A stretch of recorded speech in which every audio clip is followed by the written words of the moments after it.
Tolong tangkap saya. Saya ingin menjadi koruptor yang baik dan benar. Saya ingin memberikan contoh kepada rekan-rekan koruptor lain. Tak baik melarikan diri. Lebih baik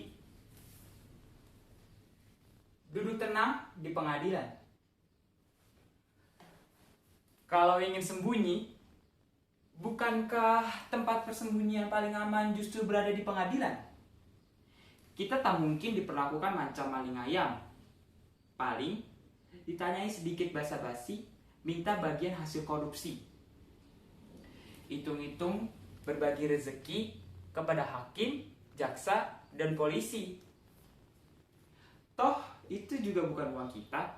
Saya hanya ingin meluruskan anggapan keliru yang menyatakan koruptor seperti saya jelas tak berguna.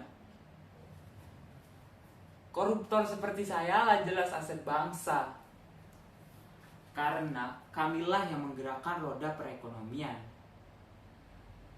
Dengan korupsi, uang menjadi terdistribusi. Terjadi pemerataan pembangunan. Kami juga tak menikmatinya sendiri. Kami ikut menyumbang pembangunan rumah ibadah, menyantuni anak yatim, membantu korban bencana, dan yang lainnya. Karena sebagai koruptor yang baik dan benar, kami tahu cara mengelabui mereka dengan berbuat baik. Kami menjadi dihormati. Bila ada hajatan, kamilah yang duduk di depan. Mana yang kita pilih? Tidak ada korupsi, tidak ada pembangunan, atau sedikit korupsi, ada pembangunan. Naif bila para mahasiswa terus menuntut memenjarakan koruptor. Nanti malah repot harus banyak bikin penjara. Karena 70% warga Republik Negara ini pasti masuk penjara. Percayalah, anggaran untuk memenjarakan koruptor jauh lebih tinggi dibandingkan subsidi BBM yang dialokasikan untuk membantu masyarakat miskin. Bukankah itu menjadi kontraproduktif bagi keuangan negara? Daripada uang dihambur-hamburkan untuk membangun penjara, lebih baik uang itu kami korupsi, lalu kami bagikan secara adil dan merata. Itulah yang disebut korupsi yang adil dan beradab, sesuai dengan Pancasila. Atau biar terdengar lebih trendy, itulah adalah prinsip demokrasi dalam korupsi. Saya tak mencari sensasi dengan semua ini. Saya hanya ingin menyatakan bahwa koruptor juga bisa menjadi orang yang budiman. Kalaupun maling, itulah maling yang budiman, seperti Robin Hood atau jadi Zorro.